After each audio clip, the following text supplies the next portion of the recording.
Steve Rode and Damon Day are coming at you fast, getting you out of debt with their true romance. Steve's the yin to Damon's yang, and they are here to save the day. A couple debt superheroes, Steve and Damon coming your way. Hey, you're back with the Get Out of Debt Guy podcast.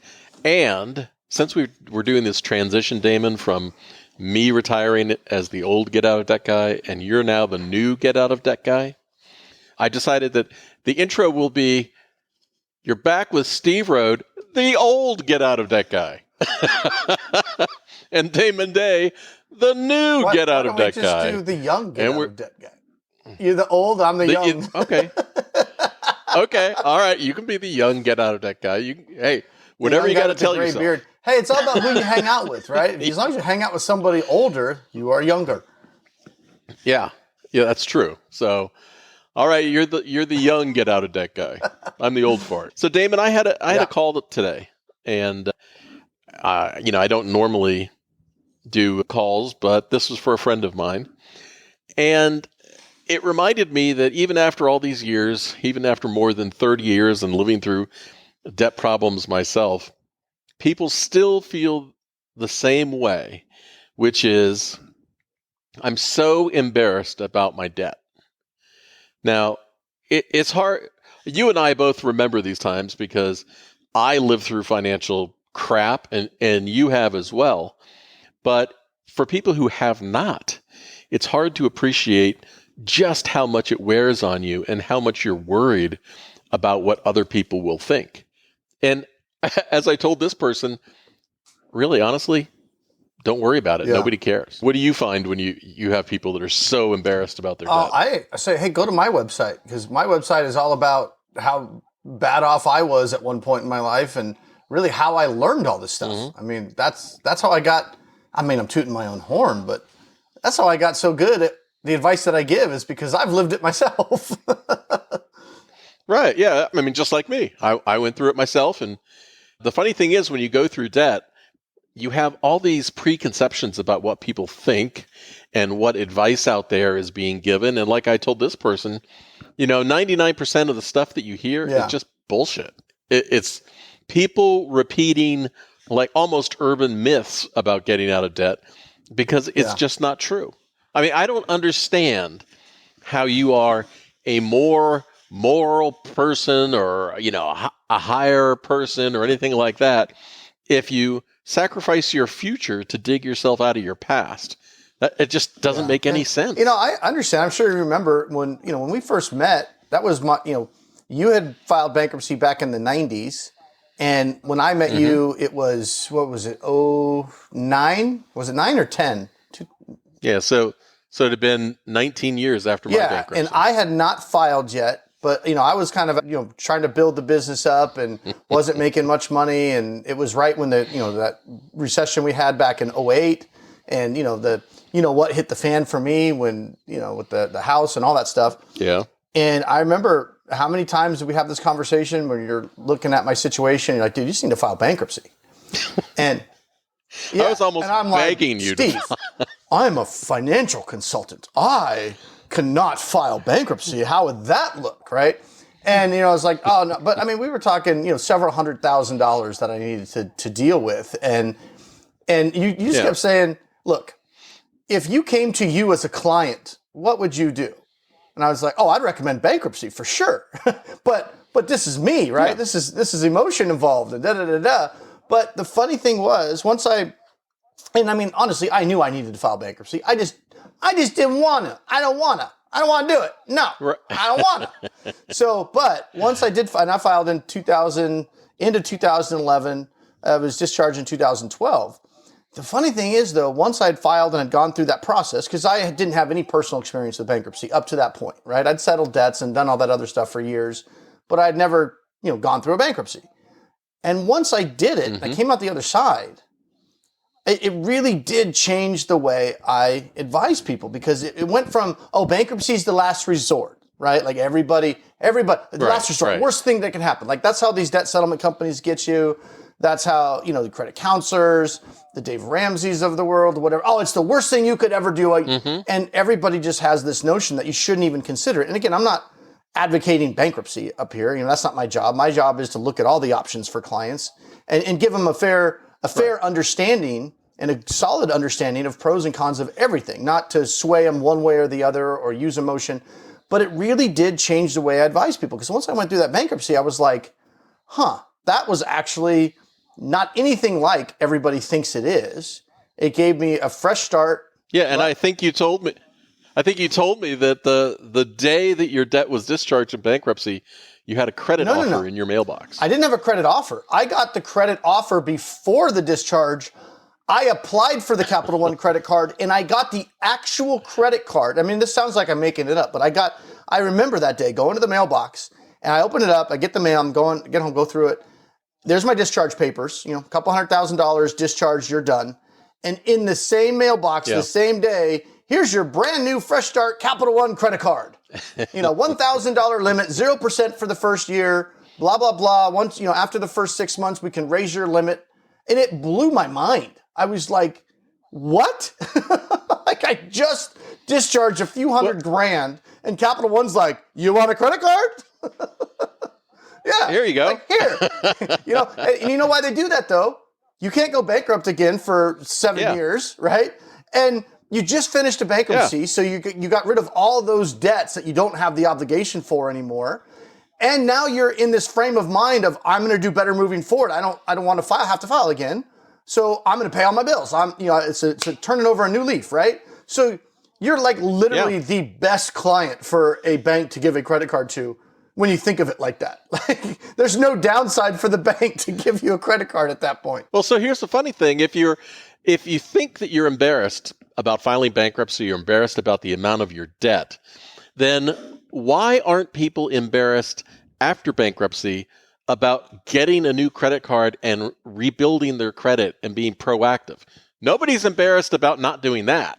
They all want to live in 7 years of purgatory, which is, a myth. And it seems like everybody's making decisions based on what they think other people will think, being judged by other people, instead of doing what is best for them and their family. And, I certainly understand it. It's not like something you want to go broadcast and go talk to your friends. Oh, yeah, I messed up, or I did this, or my business didn't work. And, I ended up filing bankruptcy, or I ended up having to fall behind on my creditors so I could settle some of those debts, or whatever it is. But, the reason why I kind of started doing what I do, which is, advising people. And, I started doing this back in college, right? So it was like, 2002, 2003, I've been doing this stuff. It's been a while, even though I'm the young get out of debt guy. I've still been doing this quite a while. Yeah. I'm not the brand new get out of debt guy. But what really struck me, and the reason I started doing this stuff in college was because why? I had about 40 grand in credit card debt while I was a college student. And I went through that process of negotiating and settling most of those debts while I was in college. And I learned that. And I went, you know what? This is a lot of good information that I figured out going through that process. I could really help a lot of people because, I have a finance degree. My original path, I thought I wanted to be a financial planner. That's what I was in school doing. That's what I was studying for. And I went through that process myself. And, somewhere along that path, I decided, you know what? I don't just want to be another financial planner. There's a million, CFPs out there. And when I was going through my situation, I realized there's not a lot of good places consumers can go to when they get into this debt. And it ties into what we're talking about is that shame of having the debt and not wanting to talk to your peers, not wanting to talk to friends and family, not really feeling like you have a person that you can go to and bounce things off of. And, I was thinking about this or I was thinking about this because you don't want to talk about the debt problem or whatever it is. So it leaves consumers susceptible to these debt settlement salespeople or, even unscrupulous bankruptcy attorneys or credit counseling types where everybody's got their solution, right? Oh, I'm going to sell you this. I'm going to sell you this. And I'm going to sell you this. And it puts people in a very disadvantaged situation because the emotions involved in it, they're embarrassed by it. They don't want to, get advice from people they trust and know because they don't want them to know about it. So they end up, unfortunately, falling for a lot of these sales pitches that are not good things for them to get into, but they don't feel like they have any other options and they don't have a trusted source that they can go to say, hey, look, here's what happened. Here's where I'm at. What should I do? Right? And they just get on the phone with the salesperson. Yeah, and emotionally, they're afraid to open up and be honest with other people about their situation. And so the first time they're talking to a debt relief salesperson, they think, oh my gosh, this is the first time. And I'm telling them all this, and they're telling me they have a magic solution that will solve my problem. And so what do? I don't want to talk to anybody else. This person has a magic solution. Sign me up. It was hard to open up in the first place, so they don't want to have to do it again to somebody else. Right? Like it's already like in for a penny, in for a pound. I've already invested. I've told this guy everything. That was a huge weight off my shoulders. He's telling me he can solve it. Okay, I'm just going to let him solve it. Instead of really doing some due diligence and saying, well, and I used to say, I haven't said this analogy in a while, but I just remembered, I think it's on my website somewhere. If you look at my website, you'll see I haven't updated that copy in like 15 years, but it all applies today as it did 15 years ago. But I used to say. And his website is Damon, DAMOY, DAMONDAY.com. And you could also find me through the getoutofdebt.org website. I mean, I'm all over that website as well. But, you're calling up a debt settlement company and asking them if, debt settlement is a good idea for your situation. It's like going to a car dealership and the sales guy runs out and you go, hey, is it a good time to buy a car? Well, yeah. Should I buy yours or go across the street? The economy's about to tank. This is the worst thing you could do. We got a really big sale going on. You'll save $5,000. And you know what? The guy down the street selling a different brand, he's running even better specials. Don't tell my manager, but you should go buy a car from them. Leave immediately. Has that ever happened to anybody? And that's amazing because people do not apply that common sense and logic to the situation of, I called the first debt help person I could, and I'm just going with them. Now, if you're embarrassed about your debt, if you're talking to somebody that deals with debt all the time, I've been doing this 30 plus years. Damon's been doing it, gazillion years as well. I don't think there's anything that anyone can say to us now that would surprise us that we haven't heard before. I've heard so much stuff that I'm no longer shocked, aghast, judging anybody, making any sort of opinions. I just want to help people move forward and stop trying to clean up the past and drag themselves down. And you know what? Credit card debt right now is at an all-time high. So if you're in debt right now, you're not alone. Everybody else is too. Yeah, all the people you're trying to compete with. Yeah, all the happy people on Instagram, they probably got a lot of debt. Yeah. It's interesting. There aren't many people on TikTok or Instagram or stuff that are publishing their level of debt. Oh, you mean none of your friends on Facebook talk about how much debt they have on the Facebook wall? Oh my God, I can't pay my bills. In fact, I don't think I've ever seen anybody on my Facebook wall that has said anything like that.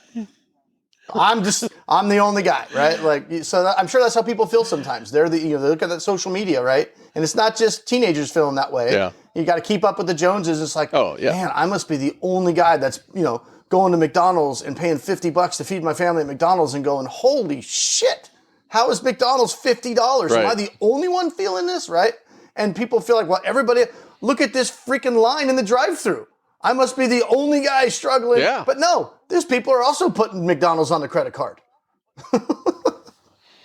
I'm still blown away by, we talked about it on one of our podcasts the other day about how often people are going out to eat now and how expensive it is. And I'm just, thinking back, that was just never something that we did when I was a kid. But now it's just the way we do things. So in talking about people leaping to debt salespeople or a sales pitch, can you share the story about you don't have to, obviously don't give the company name, but the guy on Social Security that was pitched a $1,600 program that didn't make any sense? Oh, well, I've got a million stories like that, but you mean the one that just reached out to me yesterday? Oh, okay. It's like, which story, Steve? Because it's common. It happens all the time. Yeah, I won't, I won't share the debt settlement company name, not because I care, but the reason is because it doesn't matter. They all do it. All of them do it. Right, it doesn't matter. And again, they're trying to sell people a program And I haven't even talked to this gentleman yet. He just reached out through my website and is asking for help. Well, I did respond back, and we are going to set up a call. But I told him just right in the first email, like before knowing anything about his situation.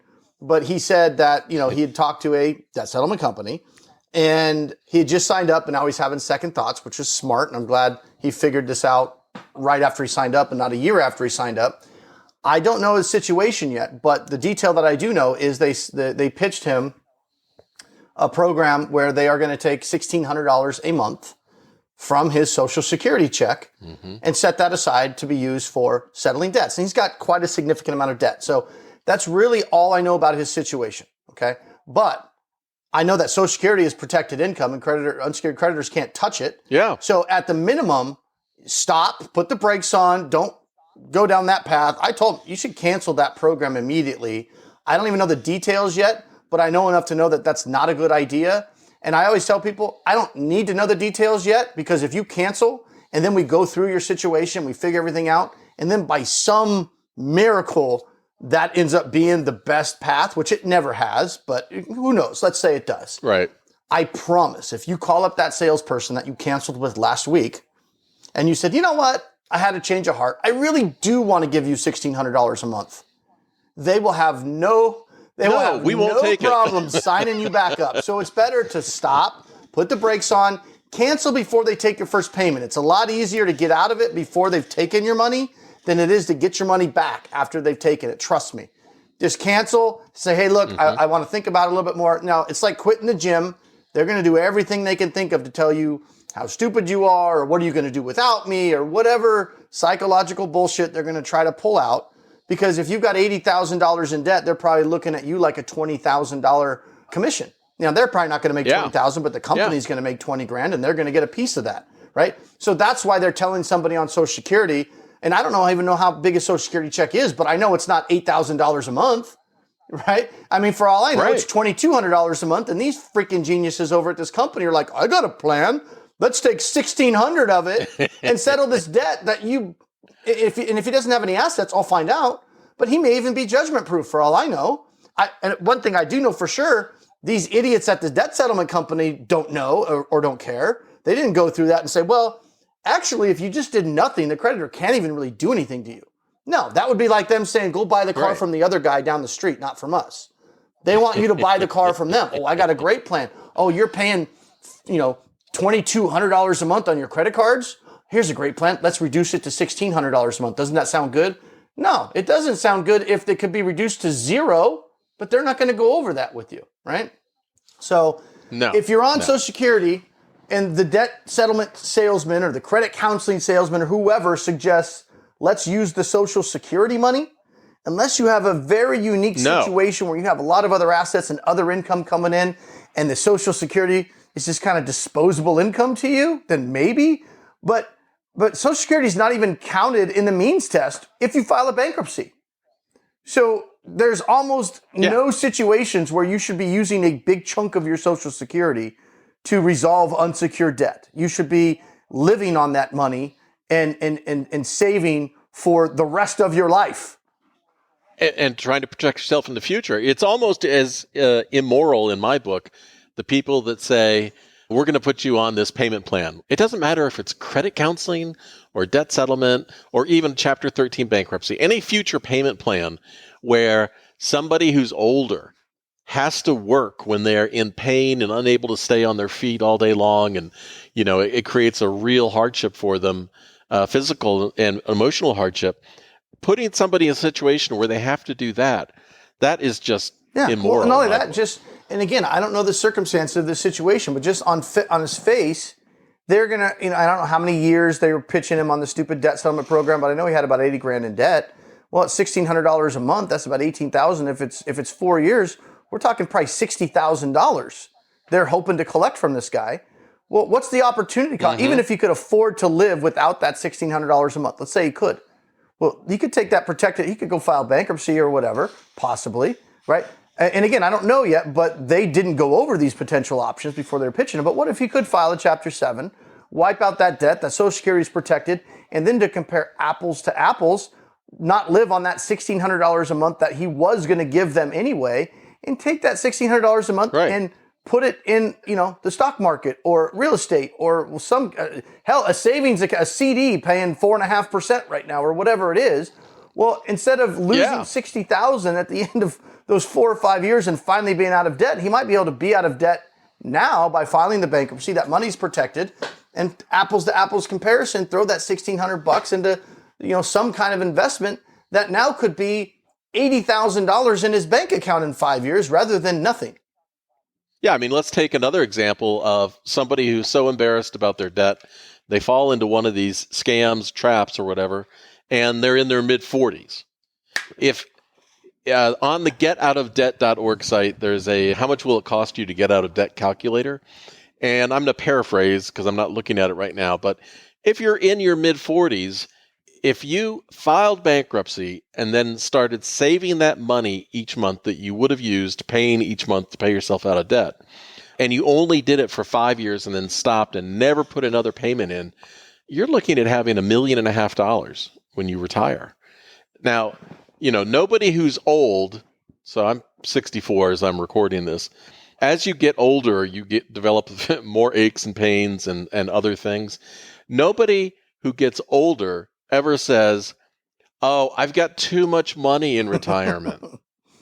Right? I always said to people who said, "I'm not going to do that. I'm not going to save money. I'm going to, count on Social Security." I used to tell people, "Hey, look, do me a favor. Write yourself a letter and tell your future self what flavor cat food you want to eat, because you're not going to be able to." No, a lot of people are dog people, Steve. I don't know about cats. So when somebody used to come to me, or like today when I talked to that person, and they said, "I'm so embarrassed about my debt," the thing that I really want to do when somebody says that to me is not judge them, not feel like they've failed or anything else. I just want to hug them, because today is the first day of a better future if you just listen and let me give you some advice, instead of assuming that everything else that you've heard is true. That the time that you reach out to somebody and you say, "I'm so embarrassed about my debt," is the first day that you should start to gather facts in order to make a really good decision. Like you and I have said all these years, you can talk to a debt settlement company, you can talk to a credit counselor, you can talk to a bankruptcy attorney, and you should talk to me or you should talk to Damon, and then let's weigh the facts and realities before you leap to make an emotional decision that's going to screw the rest of your life. Yeah, and when people listen to this, I want them not coming away thinking that, if I call Damon or Steve, well, you can't really call Steve, he doesn't take phone calls anymore. But in fact, you try to call Steve, he'll be like, "Hey, call this person." I don't want people coming away thinking, "Oh, well, they're just going to recommend bankruptcy, so I don't even want to call them." No, that's not the point. We just talk about bankruptcy a lot because nobody else talks about it except in a negative connotation. But, there's a lot of clients that I have that we look at the bankruptcy and they don't qualify to file a bankruptcy. So we have to find other solutions. But I take it more of I want my client to look at everything, like Steve was talking about. You're gathering facts. You're just looking at it. I'm not saying, "Oh, you're in debt. Oh, you got to go bankrupt because it's always better." No, there's not one solution that's always better. It's like, okay, what would a bankruptcy look like for you? What would, some kind of negotiation strategy, like a settlement or something like that, or negotiating interest rates, what would that look like for you? What would, making more money? Can you get a side hustle? Can we get creative? Can you get a consolidation loan? Can you Dave Ramsey your way out of this thing, right? I mean, there's all kinds of things that we can look at, but that's the way you come to a good decision, is looking at everything, not saying, "Oh, I called this guy, he pitched me the one solution, told me it was the best thing ever, don't look at anything else because it's always bad, sign here," right? And that's what you get when you call these debt relief companies. Everybody just wants to pitch you their one thing. Nobody wants to say, "Well, let's talk about this thing that somebody else does that might fit your situation better." They don't ever do that. I don't care who they are. They're all trying to sell their own widget. So, Damon, tell me, what goes through your head when somebody tells you, "Have you seen a situation this bad in the past? I'm so embarrassed"? I always say, "Oh, this is nothing. I've got tons of clients that would love to have your problems." Now, obviously, there had to be one or two people in the past that was like, "Okay, you take the cake." So, because obviously there has to be somebody that has it really bad. But, the term bad is subjective, because you might have a situation where, I might have a client that's $500,000 in debt, but they've got 4 businesses going, they've got revenue coming in, there's ways to handle it. Is that situation better or worse than the person that owes 40 grand but is on unemployment and hasn't found a job in 2 years, right? So it just depends. I had a client once. He had $1.5 million in credit card debt. He had 45 cards, and he acted as if it didn't faze him at all. And then an hour later, I talked to a guy who came to my office, and he was so embarrassed and distraught, and he literally fell into my arms sobbing. And as I'm holding him, I said, how much debt do you have? He whispered, $3,000. So it's all relative. Well, and a lot of it just kind of looking at those two situations. It's, my middle son plays baseball. He's really good at it. My daughter, who's our youngest, she plays softball and she's really good at it. And we talk a lot about it, baseball, softball, pretty much any sport, but it's a mental game. Like, you could be the best athlete ever, but if you don't have the mindset to be successful at that game, and for baseball and softball, it's this mindset of failure doesn't matter. I'm going to get the next one. I'm going to get the next one. I made a mistake. So what? So what? Right. Some kids are really good athletes, but they can't let it go. They can't flush it. They can't get it out of their mind. And they have that negative, I struck out, I screwed up. And they carry that attitude through the whole game, and it just compounds the errors instead of just saying, hey, so what? Flush it. It's the same with debt. Like, it's not about the amount of debt that you have. It's about how it's affecting your life and how you yourself are letting it affect your life, right? And everybody's different. If it's affecting your relationships and your work and your view of the future and your willingness to get out of bed and work hard and strive and overcome, that you need to be a goldfish, right? You need to forget, like on the show Ted Lasso, I don't know if you've seen it, where he talks about you need to be a goldfish because goldfish only have like 10-second memory. You need to let it go. It's just like the baseball analogy. Let it go. All right, Damon. Well, thank you so much. Oh, and before you sign us off, I always like to do the plug, because Steve and I, part of getting out of debt is making more money, right? Sometimes it's not about just, settling the debt or Dave Ramsey or whatever. Go to our other channel too. We have a lot of fun over there. Look up Penny Stupid Project on YouTube or go to pennystupid.com. Steve and I try a lot of these different side hustles, ways to make money. In fact, I just did what we call a banger at Walmart this morning. I was eating breakfast, getting ready to come in the office at my house, and I got an offer for a Walmart grocery delivery for $70. It took me just a little over an hour, and I made $70. Now, not that big a deal, but I could easily make a couple $1,000s a month, very part-time. And so could you. If I could do it, you can do it. And for a lot of people, and hell, even an extra $500 a month could solve a lot of problems, but an extra $1,000, an extra $2,000. Absolutely. And a lot of people are like, oh, I'm not going to do that. I'm not going to do it. But go to our channel, check it out. As is our theme with the debt, right? We've been through that before. We can show you how to fix it because we've been there before. So don't be embarrassed to talk to us about it. Same thing with the side hustles. Oh, you think being a Walmart grocery delivery driver is beneath you? Hell, watch me do it. I can do it. If I can do it, you can do it. And that's kind of that. That's why we started that channel, because I used, check out Uber, check out Lyft. Hell, my first month driving Lyft, what was it, a year ago we started that channel, my first experiment. Yeah, it was like I made over $6,000 part-time in the evenings, right? So a lot of people, oh, that's beneath me. I'm not going to do that or whatever. But, trust me, don't be embarrassed by it. If you need a couple extra $1,000s a month, there's ways that you can go out and do it in your spare time. Penny Stupid Project on YouTube. Check us out. We got a little over 500 subscribers. We're going for 1,000. So give us a sub. Let's go. Yeah, pennystupid.com. And you went from 0 to 6,000 a month driving and doing that stuff.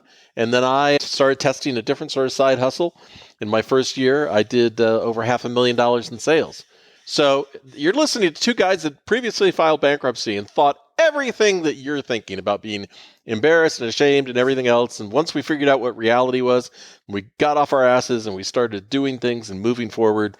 And you can too. Steve just buried the lead on that one. He suddenly, on accident or on purpose, I don't know, he just said, oh, I made $500,000 my first year. But he didn't say what it was. So apparently you're going to have to go to pennystupid.com to learn what the side hustle was that anybody can get into. It's not easy though. That Steve made or did $500,000 in sales that first year. Go check out the channel. If you go to Penny Stupid and you watch the podcast or you go to the website or something, we don't have anything to sell. We're not trying to sell you anything. There's no course you can buy. There's actually no way you can give us any money. So, it's just information. We want you to have good information. We should do a Patreon or something. We're not opposed to you giving us money. There's just no way for you to do it.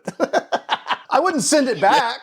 We can make the money. We don't know how to hold the money. Damon, peace. See ya.